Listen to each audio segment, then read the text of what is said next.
Cool. So I think it's actually working this time. So we're gonna wait for a little bit before I actually go live. And today we are gonna spend some time talking about creating predictable business growth. So what does that mean exactly? So first and foremost, while we wait for some people to join, our kind of big, hairy, audacious goal in the next 10 to 25 years is educating 40 million people in creating predictable growth. These are future business and marketing leaders, and the reason we're even talking about that in the first place is because if we're able to educate people, we can serve them in other ways too, whether it's through services or software as well. So everyone's always asking questions, Eric, what are you doing tactically or strategically from a growth perspective? And I was just doing a podcast interview earlier today. It was a husband and wife team, and they're very accomplished. They work for big companies such as LinkedIn and SurveyMonkey. And I found that I was listening to kind of their end of year planning, and they've worked very well. They've started not one but two businesses together, and their relationship is flourishing. And one of the big things I learned is that they treat their hey Happy, how's it going? Happy trails. So the one thing they do is they treat their business. They treat their relationship as a business, and when you're able to do that, they do stand-ups every day. And when they do stand-ups, they walk their dog, and they're doing stand-ups. How did your day go? What did you get done? What are your blockers? And then they also do OKRs too. So both of their kind of objectives and key results. And I highly recommend watching the John Doerr talk on how to create OKRs. That's a TED Talk, 15 minutes. Check that one out. And it's basically what they said was, they wanted to be healthier. Their objective was to be healthier in 2018, and in 2018 they both lost a lot of weight. They lost like a ton of weight in terms of fat, and so they lost a lot of fat, and they lost a lot of weight too. So they became healthier. So when you're able to run your relationship as a business, that's one thing you can do to grow without fail. Because if you look at when you're married to someone else, or when you have a partner, that is the biggest investment you can make in your life. And to not have a process around it, I almost think, in my opinion, maybe this is the business opinion, is you're basically shooting yourself in the foot when you're unable to run it like a business. So one of my other friends, his name's David Hensel, started this company called Max CDN. And when he had his first baby, his baby pooped. I think his baby pooped. And then basically he pointed at the baby and said, "Hey, look, poop." Right? And his wife went crazy. She went nuts. And from that point on, they basically established kind of roles and responsibilities, and they had standing meetings every single week. So my point of saying this is that every single week, or every day as well, you're treating your relationships as a business too. And because your relationships are such a big part of your life, that's going to affect everything else, and you're going to grow without fail. That's one thing you can do, right? And one of the things I did this week, and I'm actually curious, I mean, those of you that are joining right now, maybe leave in the comments too, like, what are you doing to kind of prepare for the new year? The new year is just a couple of days away, right? Like, what are you doing to make sure that you can grow without fail in the new year? And also let me know where you're kind of where you're dialing in from as well, because I'm going to be doing a lot more of these lives in 2019, so I'm just kind of getting my feet wet. Again, like, we're in the office today, nobody's here, so I'm kind of experimenting and reflecting. So what I do, and again, leave in the comments, let me know what you think and what you're doing. What I do before the end of the year, I take the week off, and just to really think about strategy, right? Like, again, I talked about this in another video, but what went well, what didn't go so well, and what can I learn from that? And what I learned about myself in 2018, I'll give you some examples. I had 41 things that went great. 15 things didn't go so great, right? And one of the things I learned was that I need to just focus around kind of marketing and new products, right? Because marketing is what I'm good at, and I need to continue to hire kind of experience and executives around other areas that we need help in. And so that's going to be expensive. That's going to take a lot of time as well, but it's worth it at the end of the day. So that's one thing. It's like, okay, like to determine that I'm not great at certain things and that I need other people to help, like, that's a realization, and I can put that into action. And I basically make like an Asana board saying all the things I need to improve at, right? Proof New Sales said, building out my new YouTube ads campaigns right now. Took some tips. I guess he said thank you. So yeah, you're very welcome for that. So kind of going beyond what I'm talking about, like reflecting, right? It's not only just saying what went well and what didn't go well, it's also saying what are you actually going to do from that. Because even if you just reflect and you don't write about what you're going to do about it, you're just going to go back into the same kind of the same cycle for the next year. So for me, it's like being very like what the other thing that didn't go so well for me last year was I spoke in countries that actually didn't add that much value for me business wise. So I learned from someone else where they say like, you know, if I'm going to speak somewhere, like it better have the potential to add like 500 or 500,000 or $1 million in value to the business.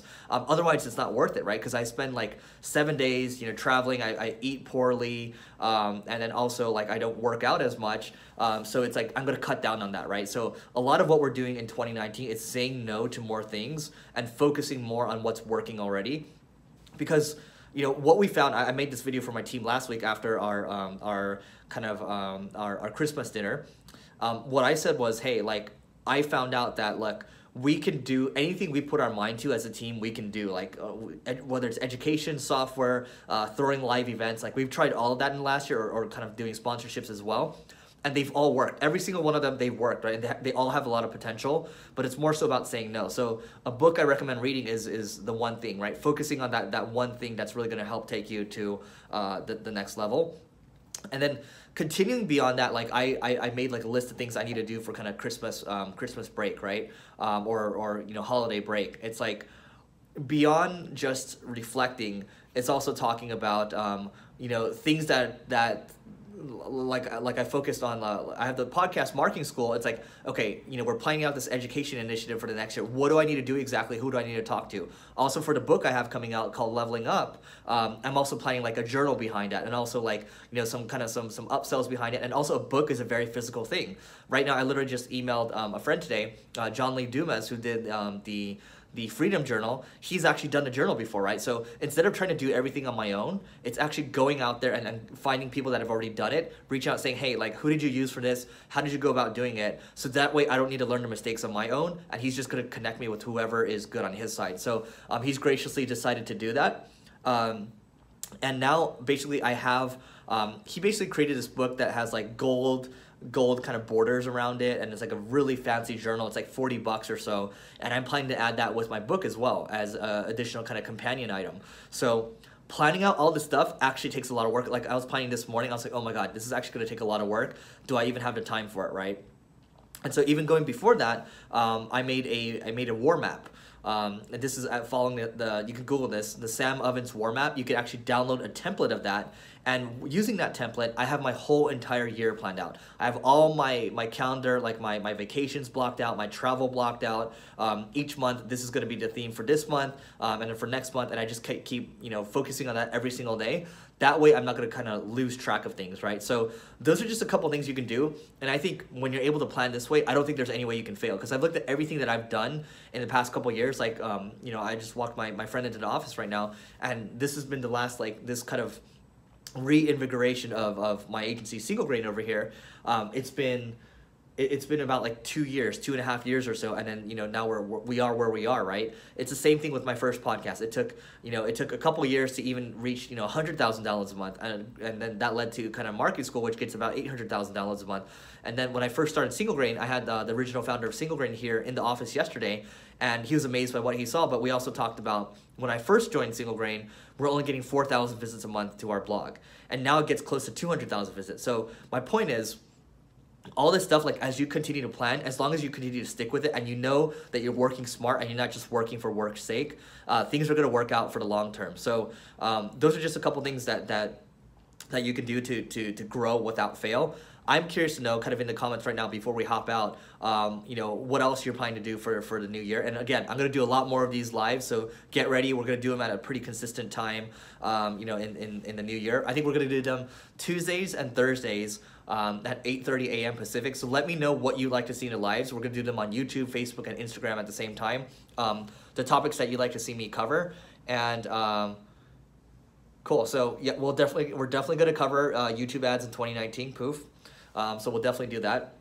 And if you guys are, oh, that's your approach. Okay, cool. So definitely stick with your content marketing approach. I agree with that. We're going to be capitalizing a lot more on the word of the word of the year for us in 2019 is going to be omni-channel marketing. Okay, so it's doing lives like this. It's going much harder on the content that we create. And if you guys are interested in kind of, we talked about creating this evergreen traffic machine, right? Where you've been able to take our blog from 4,000 visits a month to 200,000 visits a month. There's another blog that I'm an owner in. It's gone from 0 to 2 million visits a month, and then another one that's gone from like our marketing school podcast. It's at $800,000 a month now, right? So how do you get results like that? We're basically kind of giving the playbook to people, and if you want to watch a video on how you can do that, following this video, or just talk to our team on how they can basically tell you how you can do it on your side, just go to singlegrain.com/apply. Again, it's singlegrain.com/apply. Go check it out. Just kind of, go fill out an application, and then our team will reach out, and then we'll see the best way to kind of figure out how you can build an evergreen traffic machine, and we can go from there. But that is it for the live for today. Again, let me know in the comments what you think. Drop in the comments. Here's what you should do. Drop in the comments what you plan to do for 2019, what you thought of this live, how you think this live can be improved, and we will see you in the next live. So again, we're planning to start these Tuesdays and Thursdays at 8:30 a.m. Pacific. If it goes really well, we're planning to do a lot more. So without further ado, goodbye, and see you later. If I know how to turn it off.